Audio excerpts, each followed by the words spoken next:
Good evening, ladies and gentlemen. We are live once again with another episode of Empire State of Baseball. This is episode number 117 on March 17th of the year 2025. We are airing on Instagram, YouTube, X, and powered by StreamYard. Well, we actually have a fifth member of the show on this fine St. Patrick's Day evening in the middle of March. The fifth host of the show is on. Joe, why don't you introduce us to our fifth host for tonight? Hey, we are joined by a brand new member of the ESB family, and this is little Theodore. We could call him Teddy. I think Tom's got a nice little nickname for him, but he is pretty excited to be here. And we're pretty excited to have him here. And he's as cute as a button. He's dressed for St. Patrick's Day. He's only a quarter Irish, but he's celebrated nonetheless, as he is.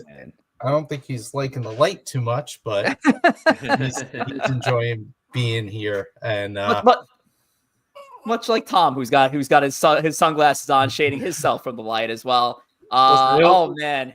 Listen, all we're wondering, Joe, is when is little Teddy Ball Game going to take over for you? Because it'll be a treat for the rest of us. I think we need a couple years before that, but to be honest, I don't think we do, because I think just it'd be a real addition by subtraction if we just have a crying baby in your cube as opposed to whatever comes out of your mouth. Mom's gonna take them.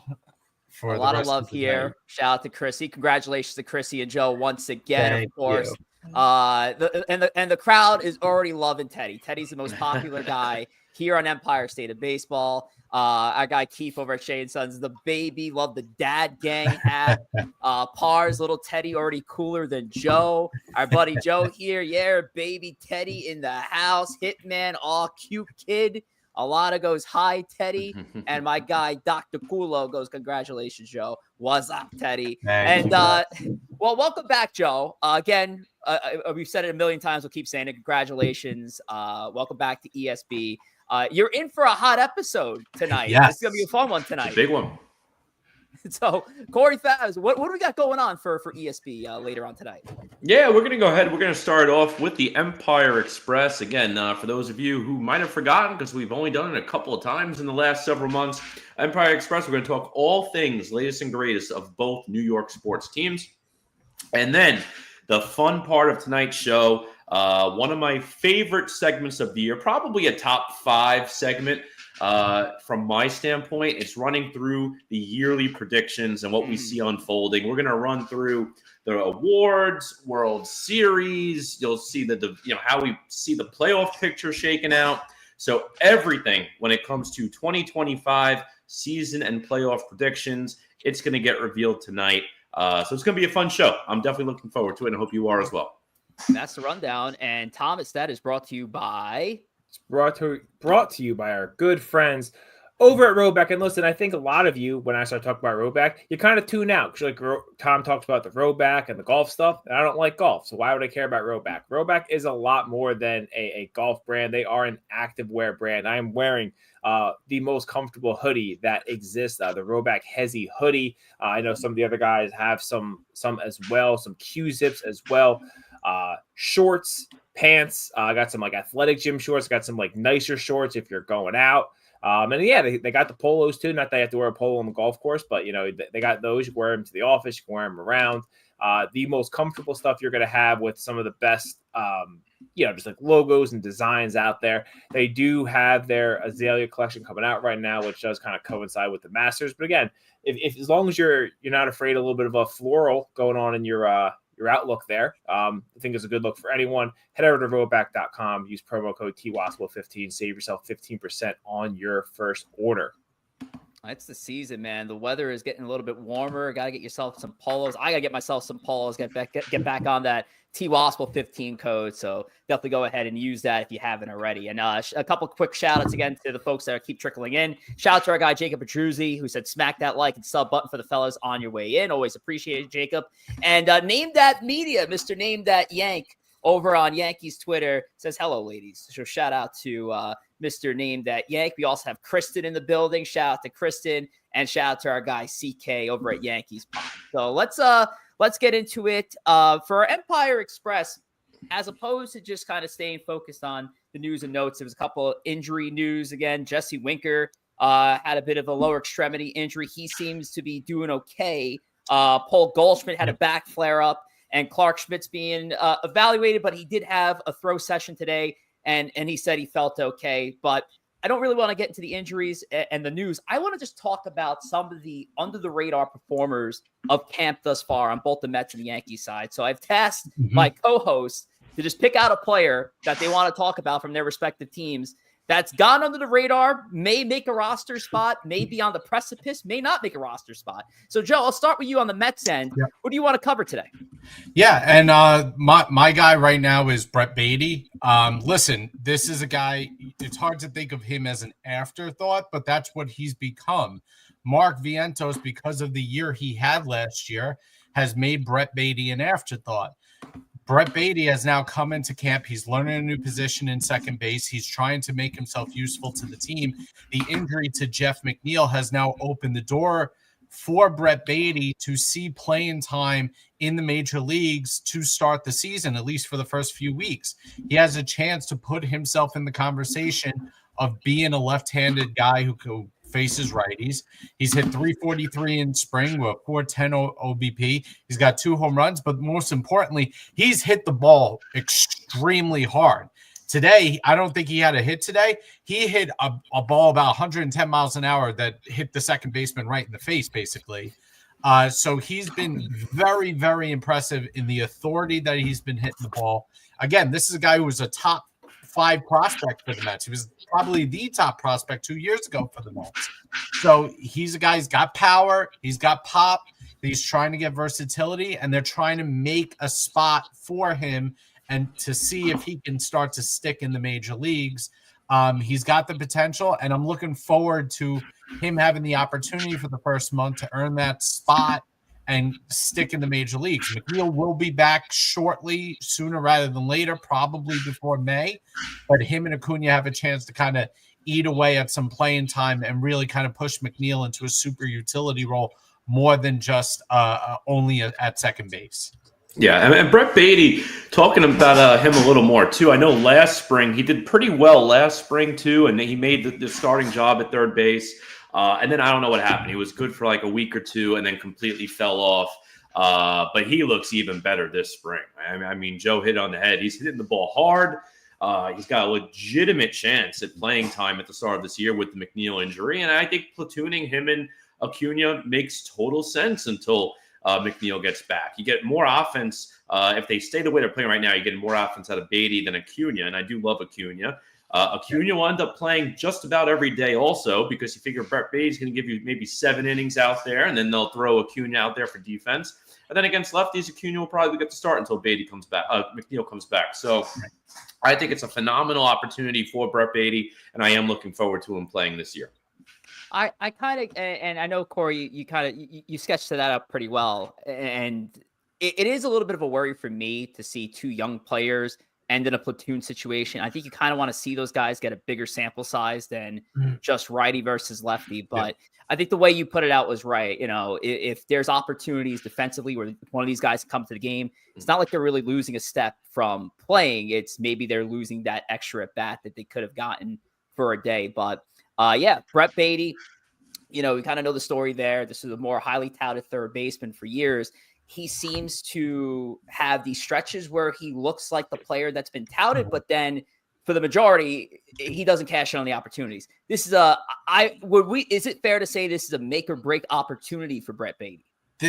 It's pretty fair that when he is up this year, because I don't think, I think the platoon with Acuna and Baty is to see who's going to be the utility infielder for the year, right?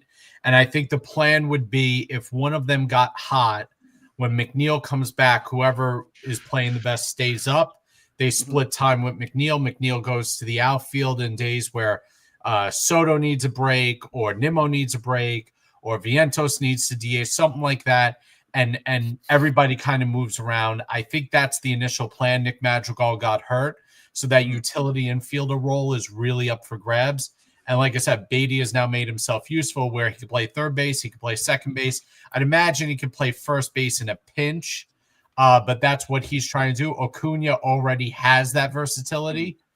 So it's important for Beatty, especially with Pete on a one-year deal. It's important for Beatty to show that he belongs on a major league roster, because next year, if he shows he belongs, Vientos can go to first, Beatty can go back to third, and that can be your infield going forward if Alonso's gone after the 1 year. So Beatty has a chance to make himself valuable enough that the Mets consider at the end of this season moving on from Alonso permanently. Yeah, And I think too with Beatty too, it's not necessarily a make or break stretch because, like Joe said, McNeil's gonna be back before May. I think it's probably looking maybe the middle of April, sometime in the second half of April, McNeil will be back on the team. But it is a make or break year for his tenure with the Mets. And, like Joe said, Alonso very likely is going to be opting out and become a free agent. Look at the DH spot. Jesse Winker, that's a 1 year deal. Marte only has 1 year left.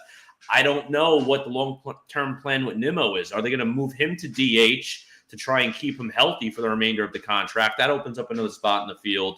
So there's a lot of paths to Beatty having regular playing time, beyond this year. But if he comes out and in this 2 week stretch is hitting 200 baseball, no home runs, let's say he gets a month later in the season because someone's hurt, again, hitting 200 baseball, not showing the power, I think his time with the Mets is over. I hope that's not the case. I would love to see him come out in this 2 week stretch, stay hot like he is in spring training, and make a claim to that utility job. And again, in that utility job, he'll still find a way to play, not regularly, but he'll still find times to play. You figure half a week. You could give Winker a blow and have him DH a day. You could have McNeil, ease him back into it. Nimmo, you want to give him a blow once a week? Fine. Mm-hmm. There's ways to get Beatty in 3 or 4 times a week, even if he doesn't have a regular position. Mr. Name That Media goes, we know what McNeil is already. Beatty has potential. We're going to jump around here. We'll get back to another New York Met of significance when it comes to camp. But I want to go over to my co-host here, Tom, who's got a guy of interest because he is vying for a rotation spot with the New York Yankees. Tom, who do you want to talk about?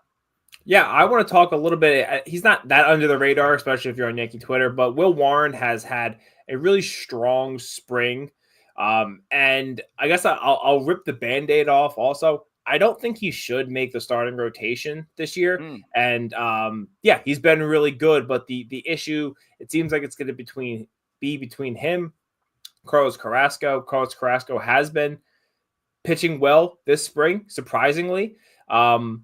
And the issue is if you keep Warren, you will lose Carrasco. And I know Joe's going to say, well, that's not a big loss, but he's been useful. You could just kind of put Warren back in the minors and bring him up once Carrasco eventually implodes. I think Warren definitely has a future. Obviously, he has a much bigger future on this team going forward. Carlos Carrasco is someone who's, hey, if you got 4 good starts out of Carlos Carrasco, I think Yankee fans would do cartwheels for it. But you don't want to just lose those potential good starts. For a guy like Will Warren, who did get roughed up a lot at the end of last year. Pretty sure I was at that one game. They got absolutely blown out, and he came in and gave up a ton at the end of the year. But he's looked good this spring. I think that one thing we have to keep in mind for all these spring training stats, though, is everyone has different goals in spring training, right? Certain pitchers are out there. Hey, I know every rotation spot. I'm just working on my fastball today. I'm just working on this new change-up grip, and let's see what happens with this. So we see some guys get absolutely shelled. And then you got guys like a Will Warren, like a Carrasco, who are they're pitching. They're like, we're going for it. We're trying to make the roster. And same thing with hitting as well. So the stats can really, they take them or leave them. Truly, a lot of it is eye test stuff and what their metrics are looking like. And Warren has looked good. So I do see him playing a role, maybe a significant-ish role on this team in this year. I just don't think it happens straight out of spring, but it's still really good good signs to see.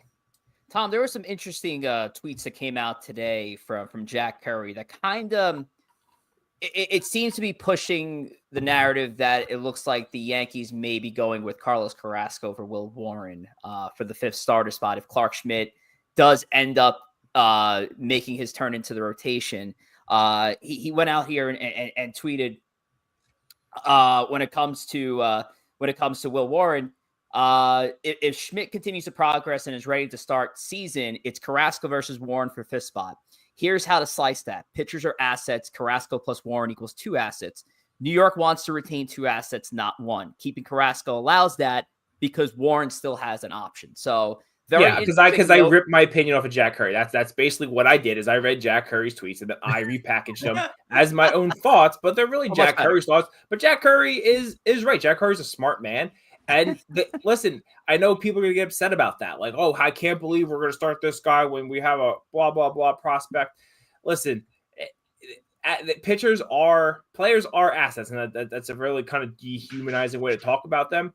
But they are. And it's a long season. You're going to need, somewhere between a minimum of 9-10 guys probably will get, at least a couple starts for your team. And I think Carrasco is, hey, listen, if we get Carrasco to the middle of May, then it just falls off and he's just like, he shows that he is washed. And bring up Warren then. It's not like it's going to destroy this guy. And frankly, if being sent to the minors is going to destroy him, he wasn't going to last in New York anyway. Yankee fans in the chat, because I know there's a lot of you guys, if you had to establish the Yankees' bottom end of the rotation, that's 3, 4, 5. Who would that 3, 4, 5 be? We know Rodon and Fried are at the top of it, but who would your ideal 3, 4, 5 be for the Yankees rotation going into the season? Well, Warren's been amazing for the spring. Definitely has showcased his talent. It's what I saw from him in the regular season last year that worries me a little bit. But hopefully it's something that he's able to work out. Now, speaking of arms, we'll flip back to the Mets end as there is a guy that Corey Favs wants to cover who's had a couple starts in the big leagues, but he might be vying for a bullpen spot with the New York Mets. Corey Favs, who do you got? Yeah, I want to touch a little bit on Max Kranick. And the Mets actually signed Max Kranick last year as well. I think he came up with the Pirates, actually. And his major league tenure is not good. If you want to look at his major league numbers, he has over a 5 ERA across 11 games pitched in the majors. But this spring, the Mets trying to work him as a reliever who can give you a little bit of length across, just over 9 innings pitched, 9.1. He has a 1.93 ERA. He actually hasn't given up any runs until this past weekend. So he had a really nice stretch. Again, his whip is under 1. 12 Ks in this time. Opponents in 235. And again, it is spring training. Like Tom said before, pitchers are doing different things. Some guys legitimately pitching to try and make a roster spot. Max Kranick fits that mold. He is trying to make a major league roster, and he's doing a hell of a job at doing so. I do think he's going to make the Mets bullpen as one of the longer relievers in that back end of the pen. Then you have guys who are just working on stuff. But Max Kranick, I got to give it to him. He's having a hell of a spring. And again, same thing with Carrasco with the Yankees. If all of a sudden mid-May, the guy's got a 5.5, 6 ERA and it's not looking good, all right, oh, well, so be it. You make a change at that point in time. But honestly, you ride the hot hand. You try to get that lightning in the bottle until eventually it wears out. And right now, it's showing no signs of wearing out. I'm looking forward to seeing what Kranick could do. And if it continues, it just gives us a nice piece in that bullpen to try and give you some good mop-up innings. Yeah, and I think Kranick at this point has an excellent chance to be on the opening day roster. Daniel Nunez just pitched his first game today. He might need an extra week of time to get himself into game-ready shape if he starts pitching every other day or every third day, depending on how they're going to ease him into it. So there is, to me, an extra bullpen spot on top of the one that they have these guys competing for. So I think Kranick's done enough already to earn himself at least a chance to operate in that first week of the season, and especially because you won't need a sixth starter early on. They can play with the roster spot. So I think that's going to give them an opportunity to break camp with Kranick on the team, and at least he has a chance. I'm sure you'll probably see him in 3 of the first 4 games, and that's going to be the true test on whether or not he stays, right? He's going to break camp. The decision's going to be made a week in whether or not Nunez is ready. Nunez is going to come up, and then one of the guys is going to be sent down or DFA'd. That's Kranick's chance. I wouldn't be surprised if you see him first game of the season and third game of the season.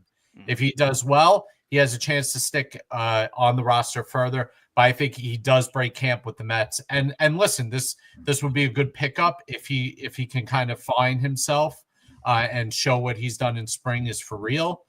He's a high strikeout guy. You like his stuff. He's got B+ to A stuff. That's something that you want. It's just, can he bring it all together? We'll see. It's going to be an interesting thing, but it's a nice story so far in camp. And again, because the Mets have at least 2 relief spots that need to be filled for the first week of the season, I think he's going to get one of them. Yeah. And just moving back over to the Yankees side, we talked about a couple of arms here, and I want to talk about a catching battery made. And by the way, speaking of arms, we had a few responses from the Yankees folks that answered my question about who they would like to see round out the Yankees rotation if it's led by Rodon and Fried. Andrew G goes Stroman 3 times. The name that media: Schmidt, Stroman, Warren, Hitman, Stroh, Schmidt, Warren. I don't trust Cookie.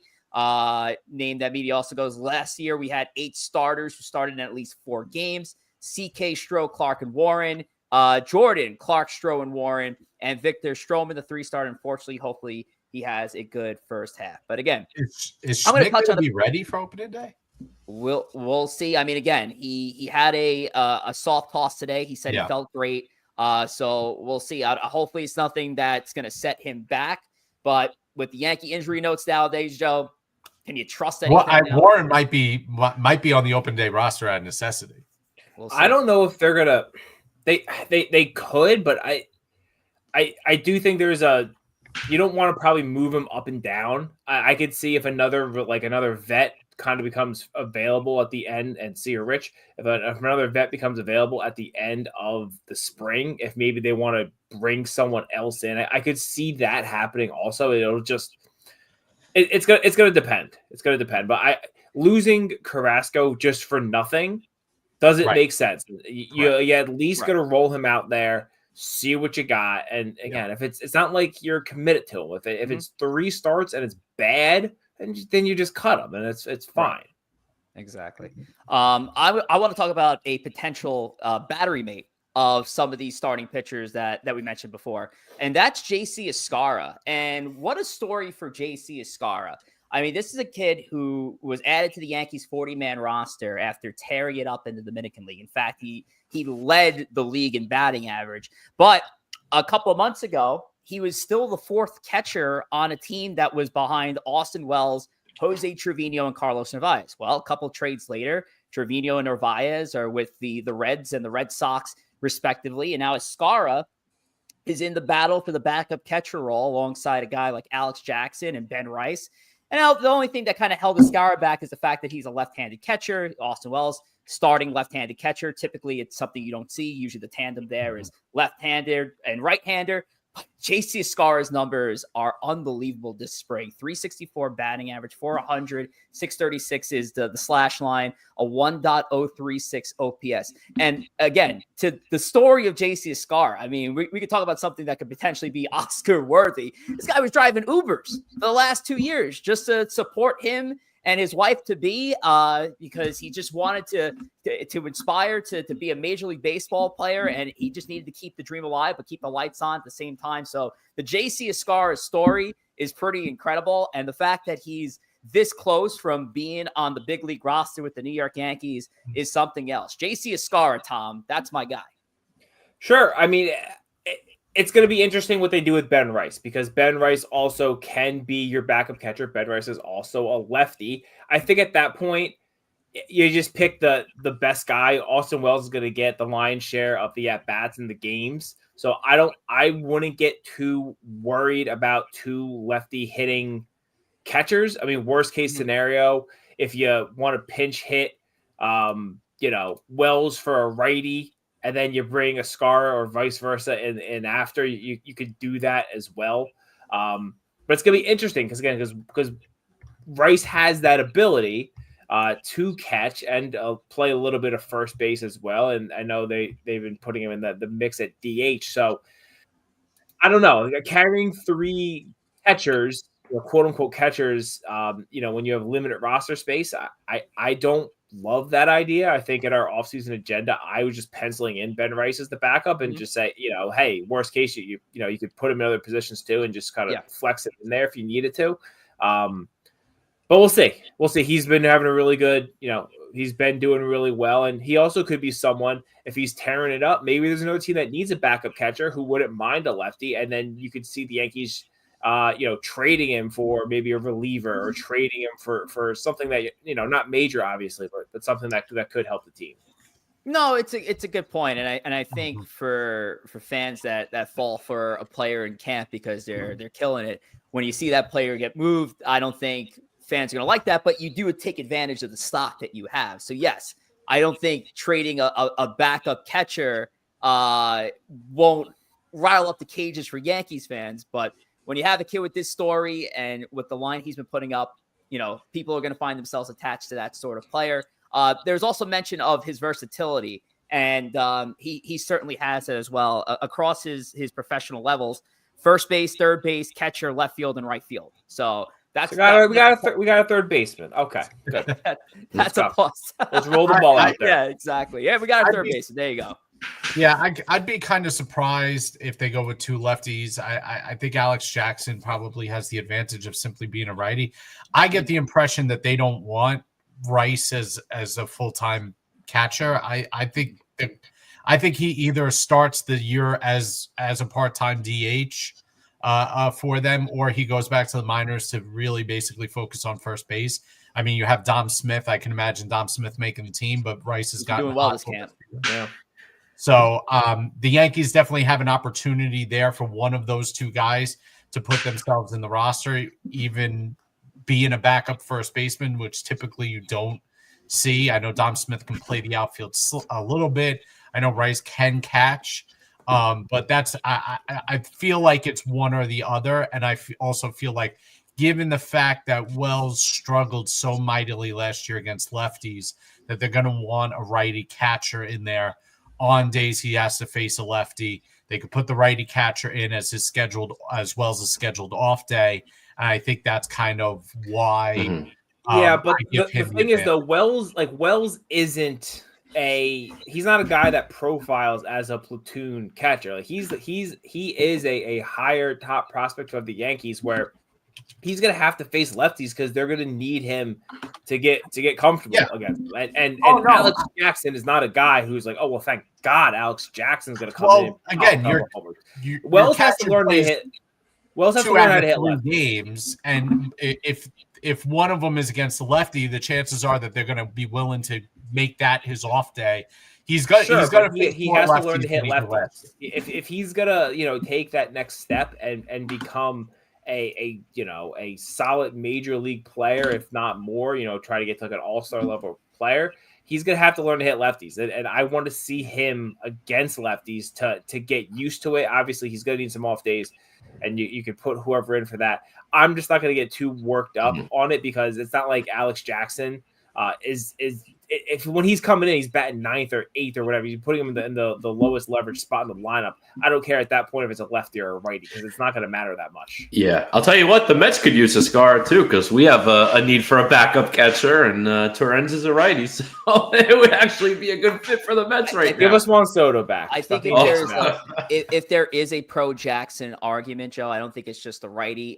He fits the mold of what the Yankees like in their catchers. He's in the 81th percentile in framing. And that is right there with Austin Wells. Listen, you got to throw out the advanced stats when it comes to catching nowadays. So yeah, I mean, that's working for Alex Jackson, but the Escara bat right now is a big play. So we'll see. It'll be very interesting when we get there, but we are getting there, fellas. How about the fact, by the way, just to kind of go off the script here, the fact that opening day is technically tomorrow, even though it's absolutely ridiculous, Corey, that opening day It is makes tomorrow? no sense. First, I mean, there's probably a reason why, and I don't know the exact reason, but when you look at the schedule, because you could have made it work where, all right, if you want to have this as a standalone series where no other games are taking away the lore of an international opening series, they could have played it on a Tuesday and Wednesday of next week. Because then what happens? You play Tuesday, Wednesday. You don't schedule any games for either of those teams through the weekend. It gives them about 4 or 5 days to get reacclimated to U.S. time, and then you have your opening series. So it would be in my opinion, that's a perfect segue where you start with your international series. That team has a chance to recuperate as you start your standard series, and then everyone's playing ball from that following Monday onward. So that's what I would have done. I'm sure there's a reason why they're not doing that, but I absolutely hate that they start like this. I guess it's players union stuff, and if they're, it's not like the players going to be getting paid anymore to go to Japan, and it is halfway across the world. Not like they're a flying coach, but it is still a lot to acclimate, and they probably have asked for, hey, if we're going to do this, we need whatever a whole week to come back and recover and to reacclimate. And and I think it's just I just don't like that they do it. I feel like opening day should be here. If they're, I'd be more like if you want to do like an all-star game or something, you want to like even like an off-season exhibition something over there, that's fine. But like the fact that these games count, I love it, and we see it in other sports too, right? The NFL, we've had London, we went to Brazil. That was an absolute catastrophe. I don't know. I get they're trying to get in new markets. It's just it's bad then for the actual product. The product isn't good usually. I don't like that they play real games. They come back and they play spring training games after, it's so dumb. For a week after 2 real games have been played. That doesn't really make much sense to me. I know why MLB does it. They do it as a promotional reason. They've been playing 2 or 3 exhibition games against Japanese professional teams over there. The stadium's sold out. It's a huge opportunity for them. The 2 games are going to be pitched by Sasaki and Yamamoto for the Dodgers and Imanaga for the Cubs. So that they picked the right 2 teams to go over to Japan and showcase these national heroes. Ohtani's for the Dodgers. So they picked the right games. They're going to make a fortune on it. For us in the U.S., it's a bummer because it kind of takes away from opening day. I want all 30 teams playing on opening day, starting in Cincinnati at noon. That's what I want. That's what I want to see. That's what it should be. Money talks. And this is kind of like, why MLB does it. I know they're going to make a fortune off of this. The whole country of Japan is wrapped up into it. It's just unfortunate that they split up opening day like this. Yep. Dodgers Cubs take into action tomorrow. I don't know what the translation from 5:10 in the morning CDT to here, but it's going to be early as hell. 20. I 6:10 or 6:20 start. I know. I remember those games always like they're on. They're on crazy early. When you wake up, you turn the TV on. It's like the 4th inning, kind of stuff. I'll be up. So I'm gonna watch it. 6:10 a.m. tomorrow and Wednesday. Fox for tomorrow and FS1 for Wednesday. All right, here we go. If you haven't already, make sure you set your fantasy baseball lineups and rotations for the next 2 days because these games are real. All righty. Free Ipe's reign starts in 10 hours. 9.5 hours. Ohtani will probably be giving me the home run lead, which I do not plan on relinquishing. We're going to show how useless that number 1 pick overall was for you. All right, Joe, let's touch on YouTube. Yes, we are live on Instagram and X, but our preferred platform is YouTube. So go over to YouTube, find our page at Empire State of Baseball. You can like, share, and most importantly, subscribe to our channel. It really helps us out. It's free. It's free to subscribe. so you don't have to pay anything. That's what I heard. And you can have our full experience. We have 447 subscribers. We're looking to get to 500 as soon as humanly possible. That'd be fantastic, and we can do a giveaway at 500. Like I said, you can join us there. And when we go live, your comments can be part of the show. When you comment on the YouTube when we're live, we can bring those up. Sometimes X doesn't like doing that. Instagram definitely does not. So make sure you go over to YouTube, join us there, and that is our preferred method of viewership. Oh, absolutely. We had a fun episode last week that unfortunately Joe had to miss. It was our March Madness bracket. So make sure to go back to our episode from last week, because our most iconic fictional baseball player bracket was awesome. I won't reveal the winner for those who hadn't seen the episode yet, but it was a lot of fun. Joe, you missed the good one last week. So it was fun for some of us. I heard Tom didn't vote in the last round out of protest. It was. I mean, listen, I'm not going to vote in a corrupt election. Oh my what's God. the point? So at that point, what's the point? Well, let's get into our predictions for the 2025 season. That is our bread and butter for today's episode. And a lot of fun. I love doing the preseason predictions, our way too early predictions for the season ahead. This time around, decided I wanted to add the division winners for the American League and National League along with the wild card. So it was a little bit more extended. So shout out to Corey, Joe, and Tom for the great work here. So we'll start things off with the American League. And you get to see the full board right there in front of you. So looking at this, the Red Sox seem to be the favorite among the show, but Tom is still feeling confident with his New York Yankees.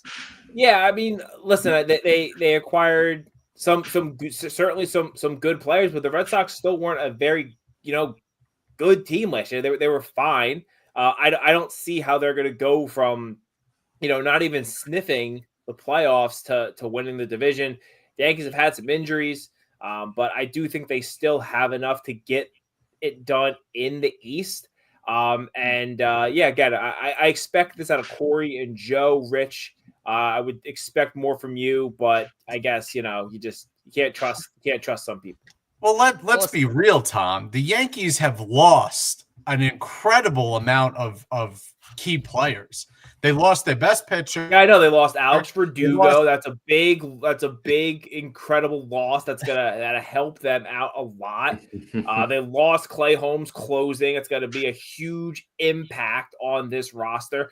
Listen, it's a lot of addition by subtraction. Yeah, you want to talk Cole, fine. You want to talk Soto, whatever.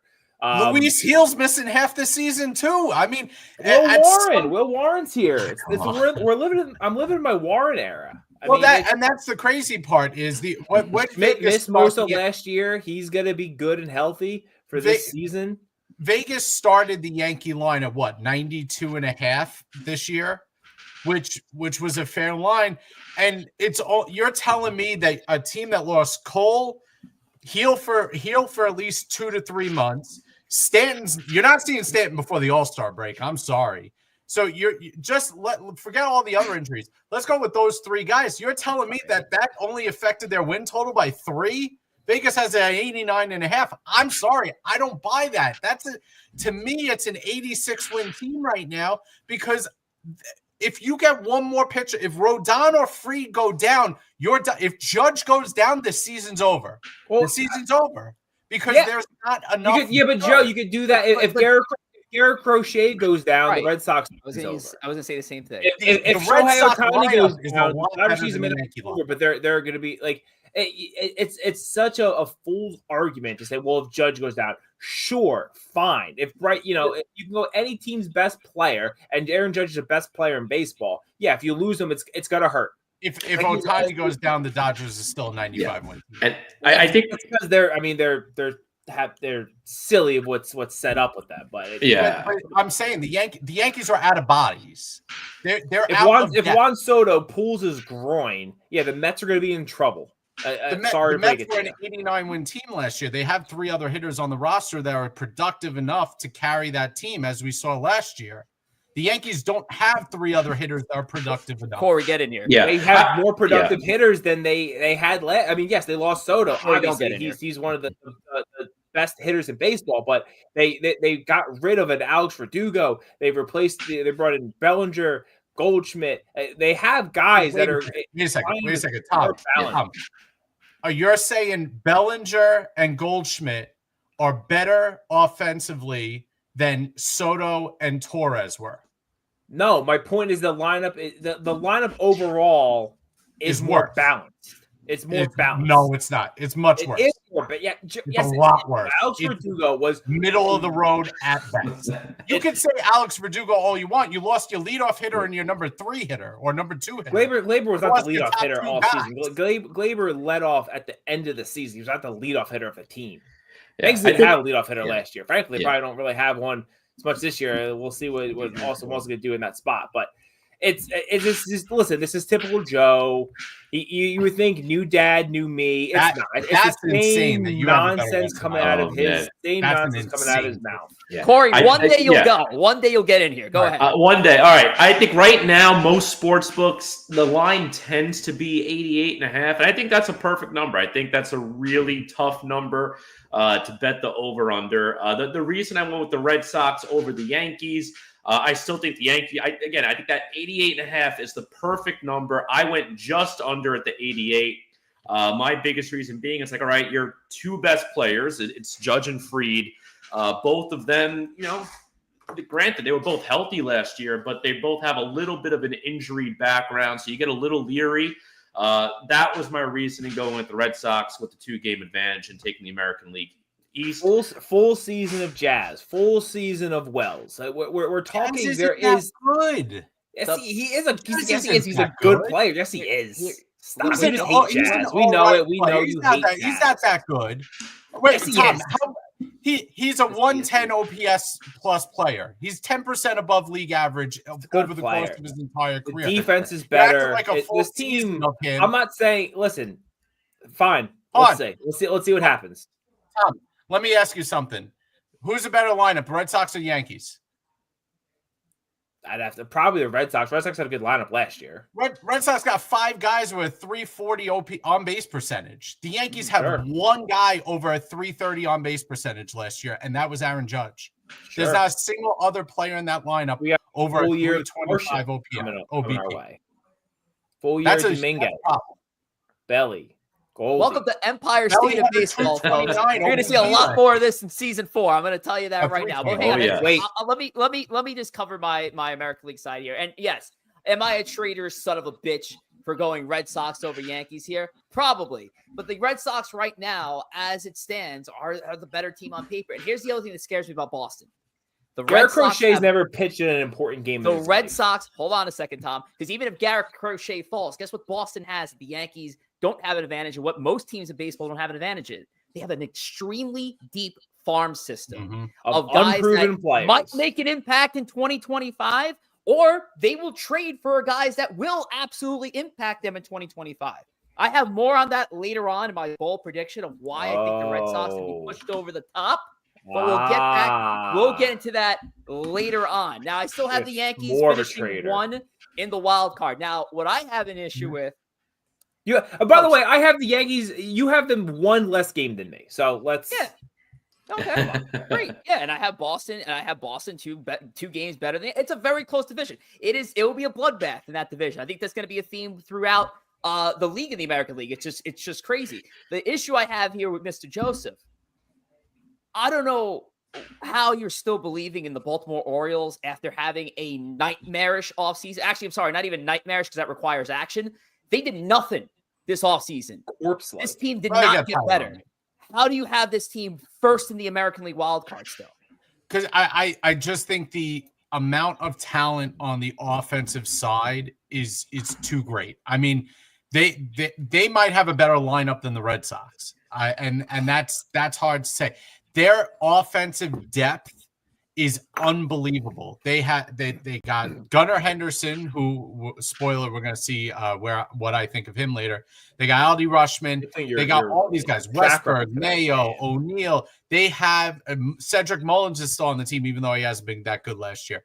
They have so much offensive depth that they can move around, utilize. Jackson had an awful year last year. Jackson Holiday, he's got a ton of talent, and he's going to be playing. So to me, the offensive caliber that they can put together, I just think they're going to win games. And listen, the pitching, the Yankees had the best rotation in that division. I don't even know if that's true anymore. It might be Toronto's now in that division, but the offenses are going to dictate where these teams finish. That's to me. There's not enough great pitching teams. This isn't the NL where there's teams with great staffs and loaded staffs up and down the NL right now. There's really not outside of Seattle where there's a dominant rotation now in the AL. So maybe Kansas City, and that's why I think Kansas City is going to win that wild card, win that division. But outside of those two teams, I don't see a ton of teams that are going to suppress those offenses long term. Yeah, I think with the Orioles too, just touch on them real quick. If you're an Orioles fan, it's got to feel a bit deflating too, because last offseason you go out, you get Corbin Burns, new ownership, everything's feeling great. And then it really was such a dud of an offseason. I mean, again, their offense, they have a lot of good, young, high potential players. So you're still excited for the season. It's just a little bit deflating because the expectations, I think, as an Orioles fan, after last year, what happened, I think you're going in, oh, we're going to be buyers. This is it. It's our time. And you did nothing. So from that standpoint, it's a bit deflating. But I do think they will still have a good enough offense to compete next year for sure. Interesting Central. We're kind of divided on the Tigers and Royals there. That's a toss-up. Tom, you really have the Royals having a hell of a year at 95 and 67. I do. Listen, guys, secret, the Central's doo-doo. It is so bad. And I have Cleveland taking a bit of a step back from their reign. Minnesota was in there. Detroit was in there last year. I have those teams as not very good, and the White Sox still exist. Are the Royals going to be the best team in the AL? I mean, by record, I have them. I just think they're going to beat up on a bunch of crappy teams, and that's going to get them to the number one seed in the AL, which was going to be my bold prediction, but I opted to go a different way, and we'll get to that later.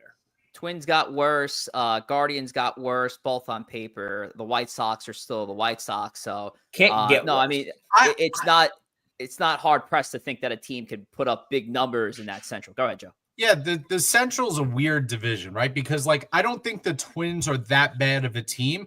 The problem is their three best offensive players can't stay on the field. Royce Lewis, Brian Buxton, and Carlos Correa. They can't stay on the field. Lewis down again.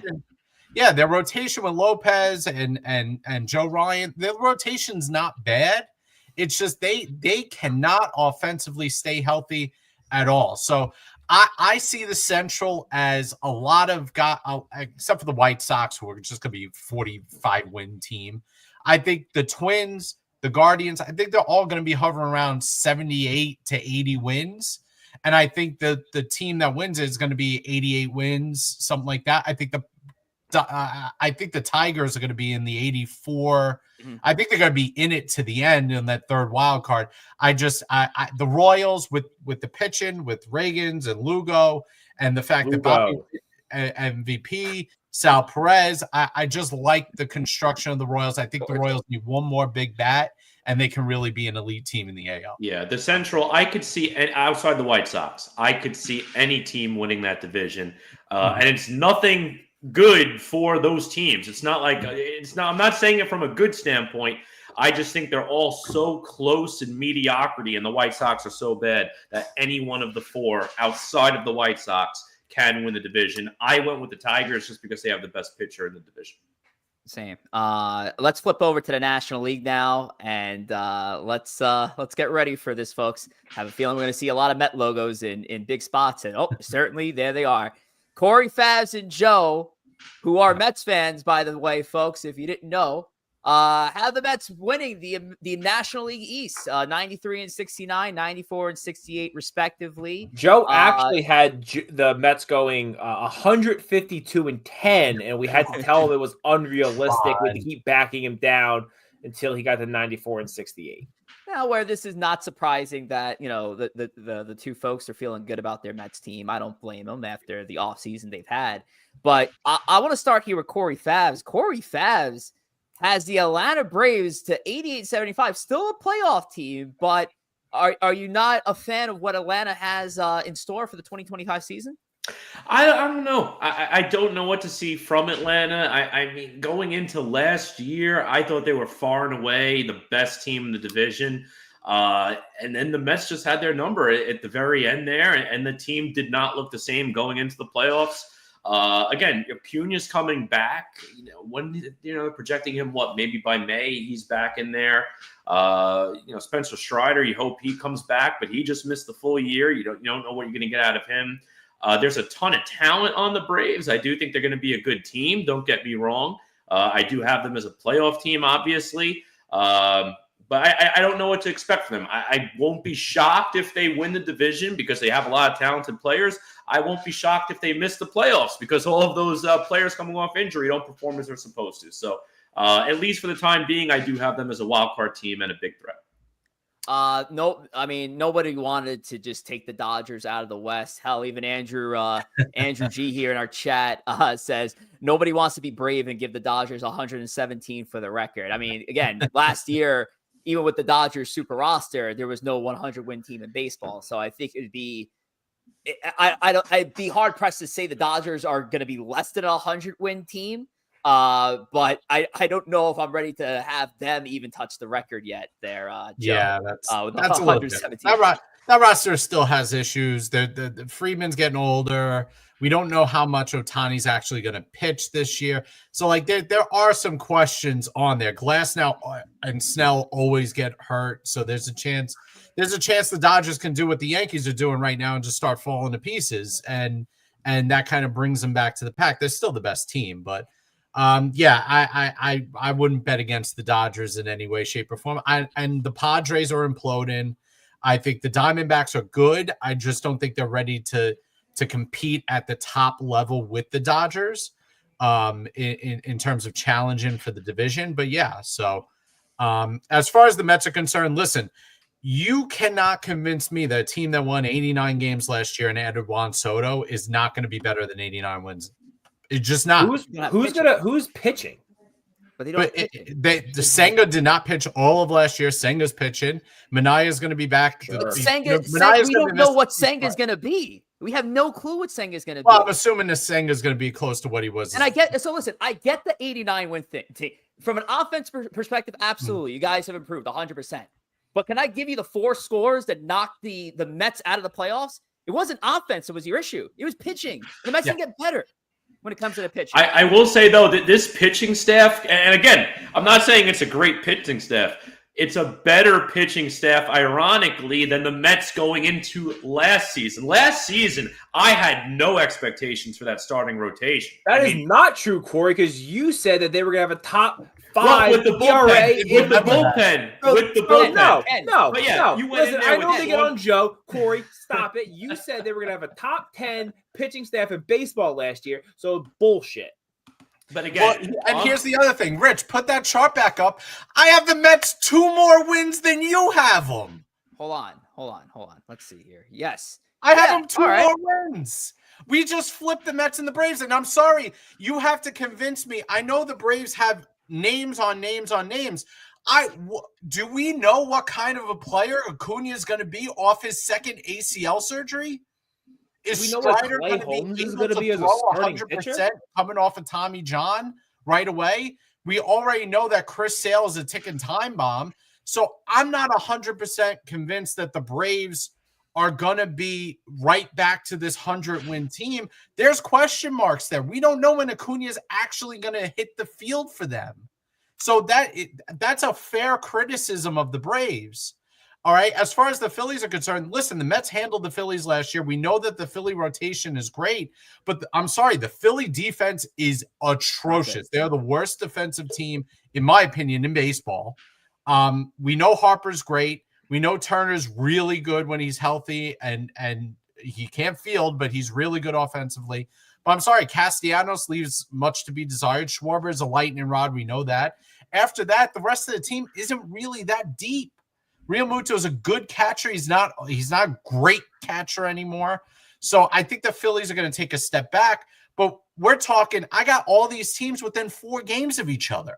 It's not like I'm saying that they're going to win 98 games and the rest of the guys are going to win 90. It's going to be a bloodbath. Yeah, it's going to be a bloodbath. I just It's gonna think be a bloodbath. the Mets now with Lindor, Soto, Alonso are as good offensively as I think they're better offensively with those three than the Braves and Phillies are at this point. Only because I think the question mark with Acuna is a big question mark that's hanging over the Braves right now that they don't know the answer to. NL Central's a little wild.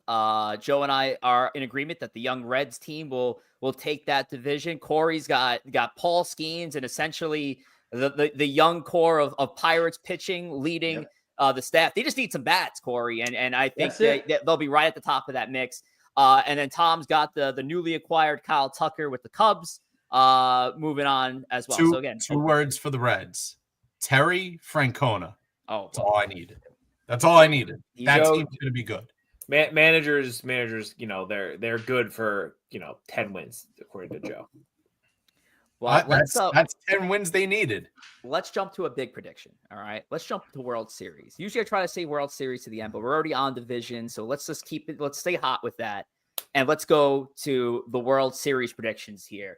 Now, my co-hosts, they went Dodgers. And listen, I'm not going to sit here and just and chastise them and pick the Dodgers. Why not? Dodgers over Red Sox for Corey. Dodgers over Kansas City for Joe. Very interesting there. I guess Seth Lugo is just going to put up amazing numbers. And ILCS MVP. Good for my fantasy But team. Tom's got the Dodgers and the Yankees in the rematch. Thomas is feeling confident about his New York Yankees. Yeah, I mean, I'm also just not feeling confident in the American League because the American League was not great last year and frankly got worse this year. I understand the Red Sox got better. Some of the teams have matured some, but a lot of teams have gotten worse in the AL.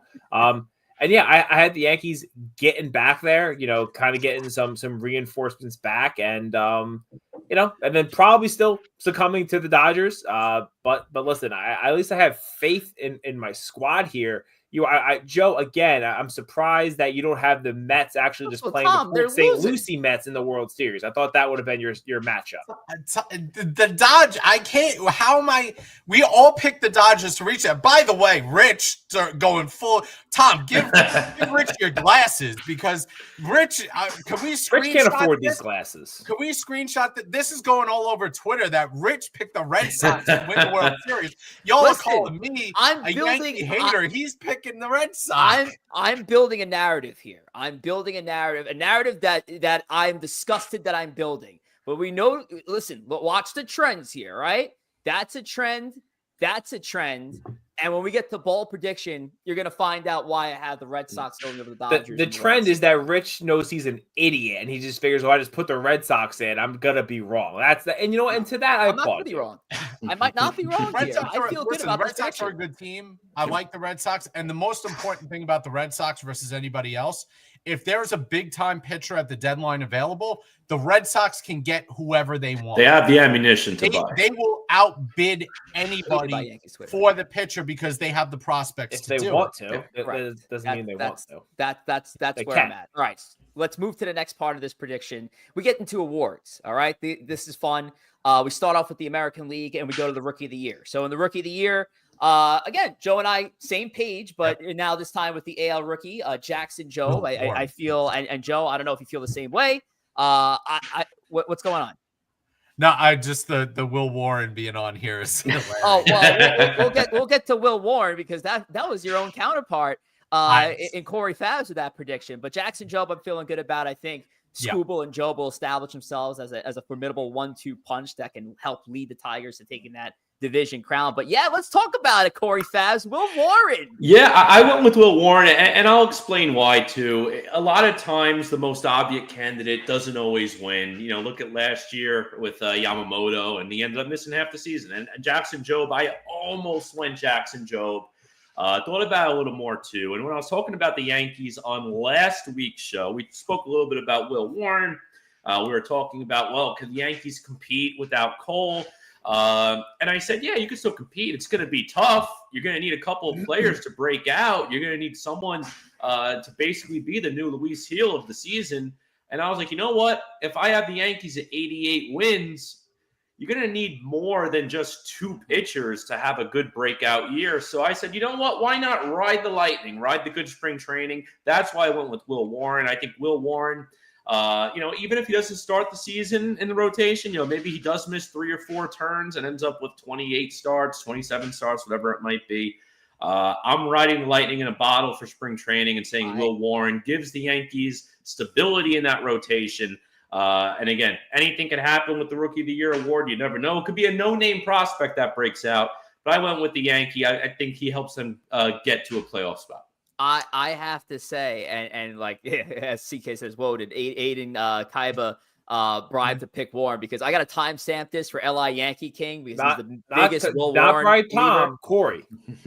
So yes, that is Corey Favs. So Tom, let's talk about your Yankee, Jason Dominguez. Yeah, Jason Dominguez. He is still rookie, still has rookie eligibility. He's gonna be up with the team the whole season. And unlike Anthony Volpe, he knows how to hit the baseball, which is usually really important to win Rookie of the Year. I think he is going to play a big factor on this team. Is his defense gonna, maybe be frustrating at times? Sure, but who cares? I think he's gonna be hitting, the high 20s of home runs. He's going to be getting on base. He'll be stealing some bases. He's going to be exciting out there. He's going to finally be the promise, the Martian that we've been waiting for since he was 16. And he's only he's like 22 years old. So it's not even like he's that old. He's ready. He's healthy. He's here. He's going to be Rookie of the Year.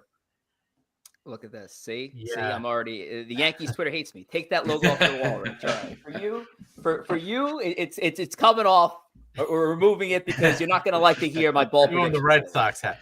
I went with Jackson Jobe. Listen, I mean, this kid he's got as good of stuff as any pitching prospect in the game. He's got 70 grade fastball. He's got 70 grade slider. He throws, I think he threw a pitch that was clocked at a hot gun at 106 the other day. This is a guy who all he has to do is stay healthy and not walk the ballpark. And this kid can be unbelievable. I think he can be a Paul Skeens level pitcher this year. I have a feeling he's going to be in the rotation from day one. And to me, he has the most opportunity. Dominguez obviously does too. I think sleep deprivation is really talking now, Joe. Day 1 to day 162, but Jobe's got the chance to play the entire year in the major leagues.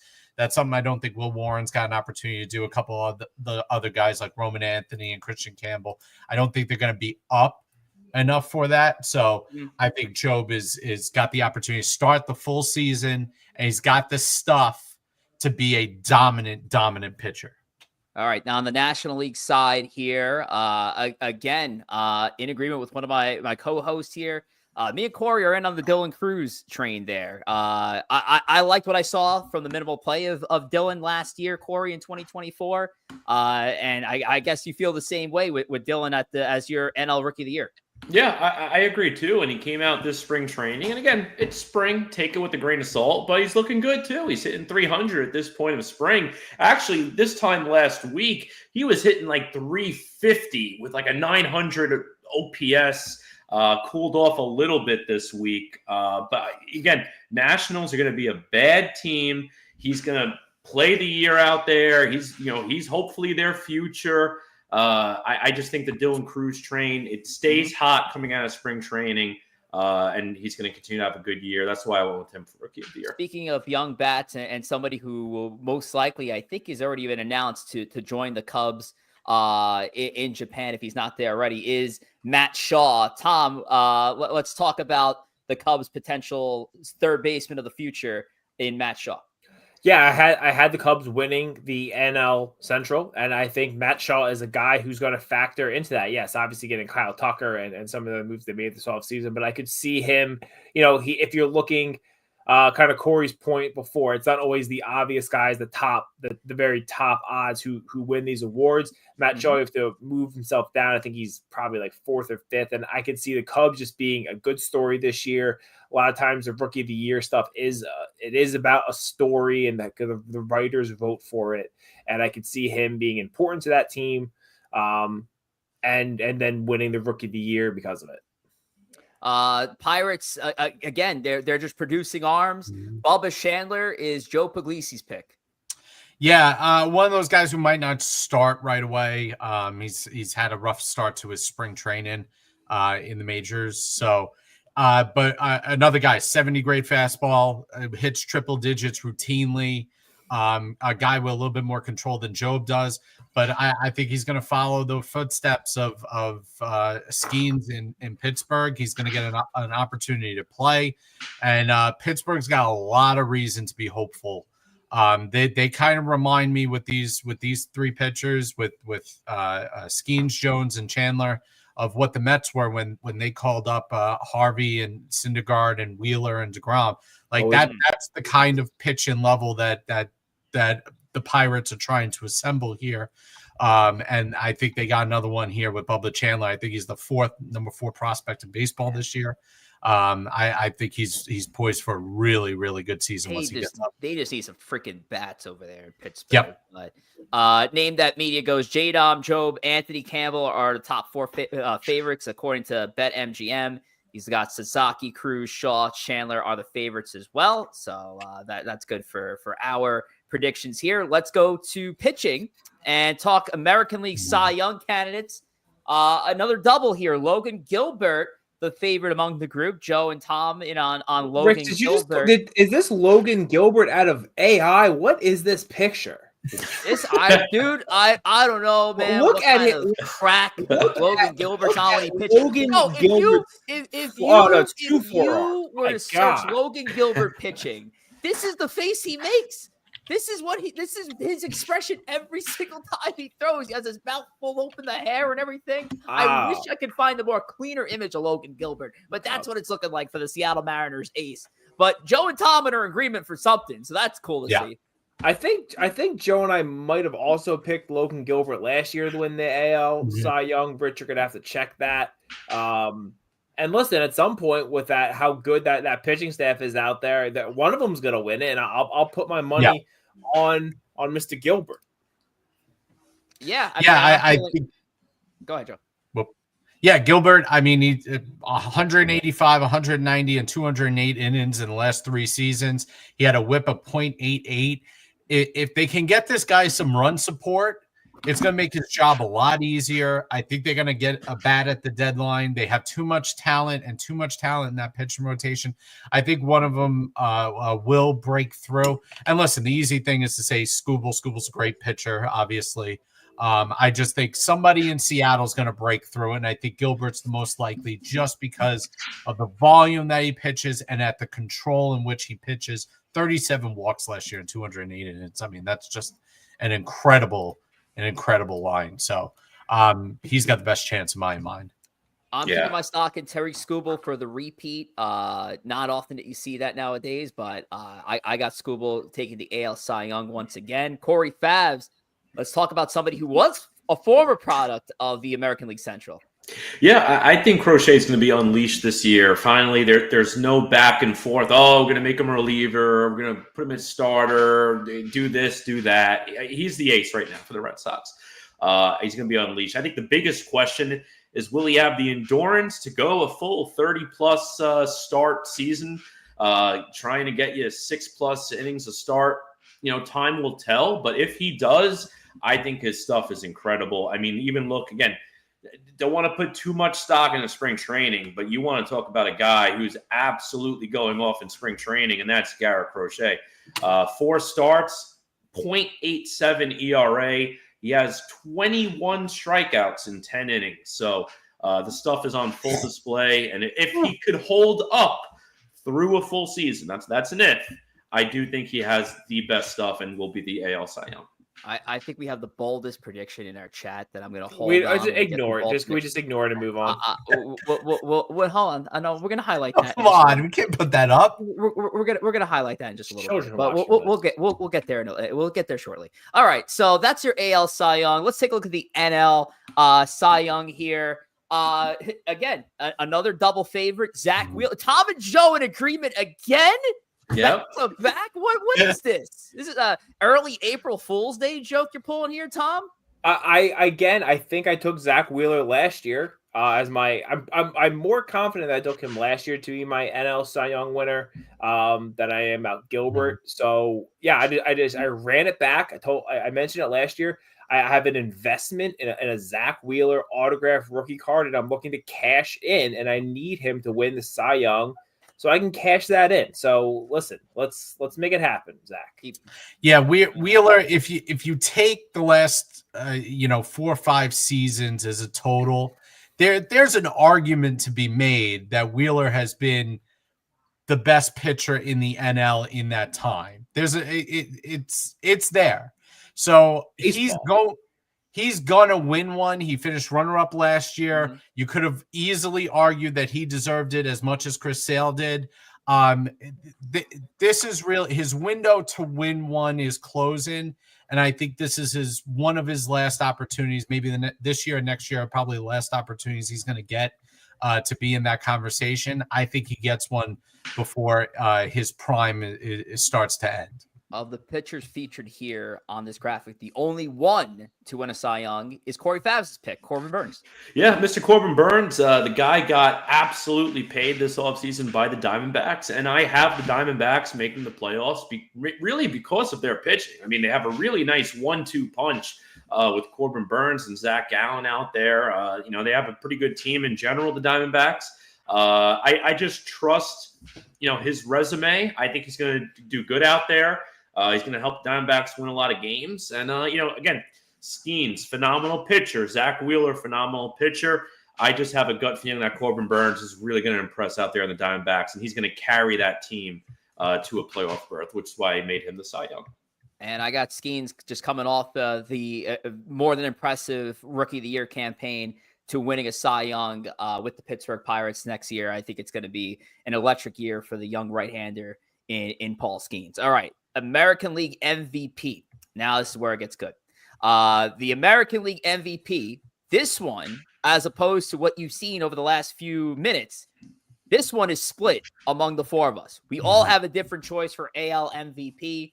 And I got it started with Yordan Alvarez for the Astros. Listen, I know there's going to be more comments about the Astros in a few minutes, but I am still a believer in Houston, and I think Yordan Alvarez is due for that MVP season. He's arguably had a couple of those, although fallen short of the award. I think this will be the year that Yordan Alvarez leads the Astros, leads that charge, a team that did take a couple of hits offensively this offseason.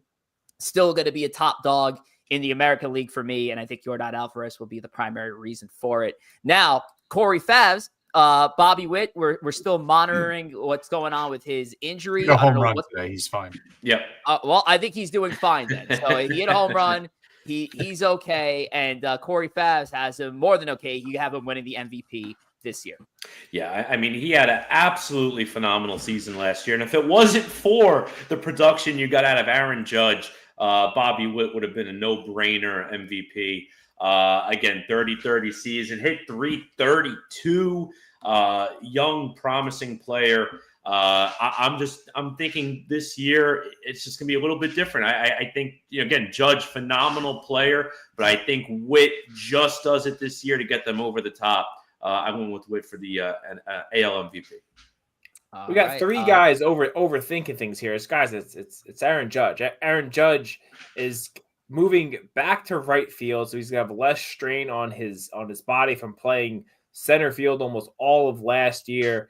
He is the best player in the AL, definitely best hitter in baseball. Once you put Ohtani's pitching in there, it makes it tough to say he's the best overall player. But listen, Aaron Judge, he didn't have – people want to mention Soto being gone. Soto hit in front of Aaron Judge last year. So he didn't have that protection anyway. He is going to be poised to, crack 50 homers again. And he's gonna be right there, winning another MVP. He's not going to be denied it, not going to just be giving it to guys just because they think it's their time. It's still Aaron Judge's time. Aaron Judge is going to be the MVP this year. Yeah, I mean, so I went back and forth on somebody. I looked for a guy that is going to be the difference maker for their team. I think the Astros going to take a step back as much as I think Yordan is going to break through at some point. I just think they've taken too much of a step back to the point where they might not even be in the playoffs. I don't like giving MVPs to people that aren't in the playoffs. Witt and Aaron Judge were easy answers, I think, based off of last year. I went with somebody different. I went with Gunnar Henderson. Here's a guy who had 37 home runs last year, 281 as a shortstop, stole 20 bases. I mean, he has a chance to put up a 40, 45 home runs out of the shortstop position and a team Still that not as many home runs as Aaron Judge. If he were to make the playoffs, is the MVP of that team. So that's why I kind of went with him.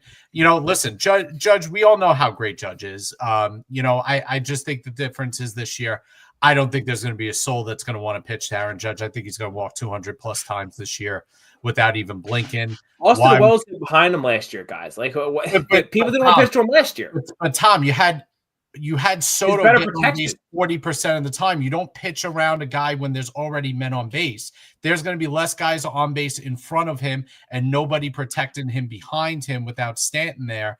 I just think that he's just going to get walked so much. He's going to have a great year. He's going to have a 470 on base percentage. It's going to be hard to deny. I just think the home run totals and the RBI totals are just going to drop enough that you're going to consider other options. Well, there you go. The American League MVP is going to be a tight race, according to the fellas here at ESB. But let's go to the National League. Now, I would say that out of all the awards, I felt like this was probably going to be the one that might be unanimous. And it was close, but it wasn't, because there was a vote for a guy on somebody's favorite team. And Shohei Ohtani reigned supreme among Corey, Tom, and I. But Joe is a believer. He's certainly a believer of his guy. So, Joe, go ahead, explain yourself. Juan Soto for National League MVP. Let's hear it. So here's it's so easy to pick Ohtani. We know Ohtani's the obvious answer. Because it's the correct thing to do.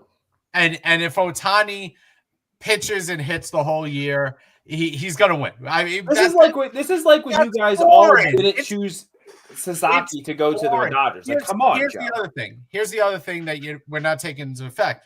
Ohtani's going to ramp up pitching again. What if Ohtani gets hurt pitching again and misses time? Maybe it's an oblique this time where he can't hit while he's hurt. So there's so much that can go wrong with Ohtani that I want to go in a different direction. Listen, if the Mets win the division, Juan Soto's winning an MVP or going to be in the conversation with MVP. That's what they paid this guy for. And here's the other thing. There's going to be Ohtani fatigue in the voters. Sooner or later, there's not going to be Ohtani fatigue. Ohtani fatigue. And the other thing is, there's three fans, not in the voters. But Tom, there's 3 MVP candidates and 4 Cy Young candidates on the Dodgers. I'm sorry, you can't be MVP where if you take him off the team, they're still a 100-win team.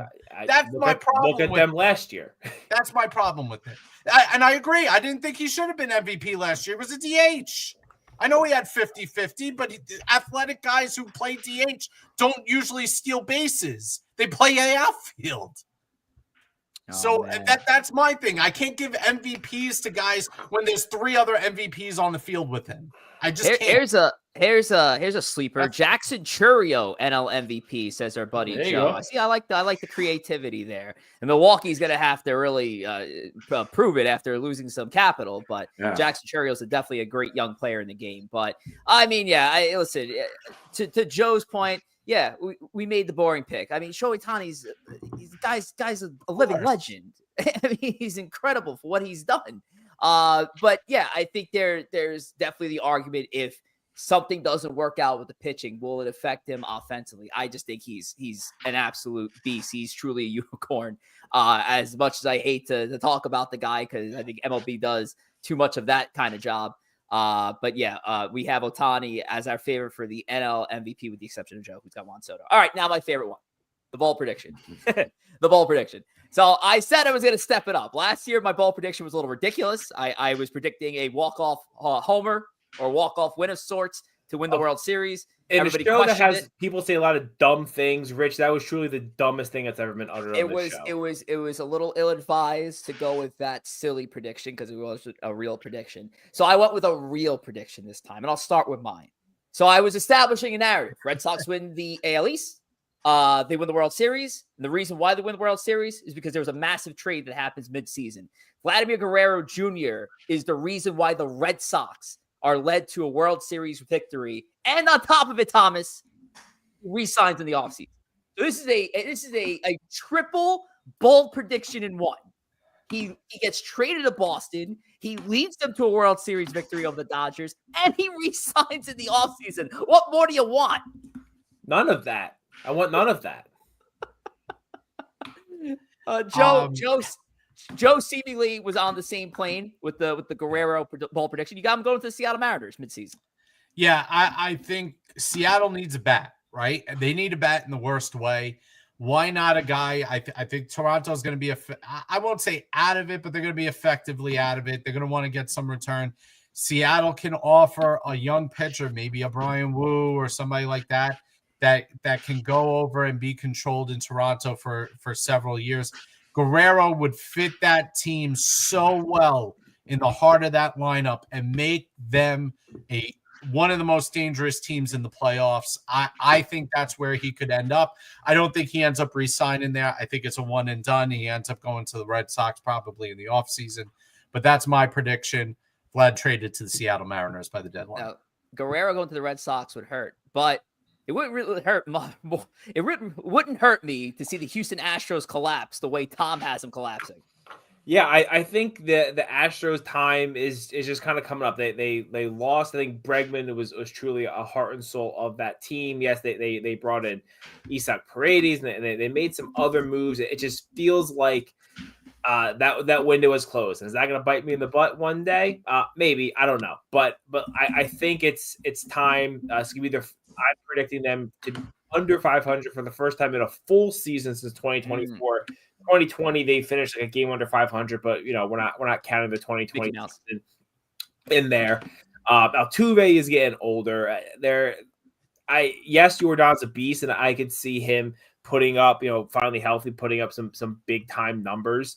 But I just think the rest of that team isn't very good, and I think a lot of the rest of the AL West. I think the Seattle's on the come up. I think the Rangers. They're kind of on the come up after the World Series hangover, and I think they could be in some trouble, some serious trouble as they look to rebuild. And the last prediction here comes from our very own Corey Favs. Clay Holmes goes from reliever to starter to opening day starter to an all-star starter. Corey Favs.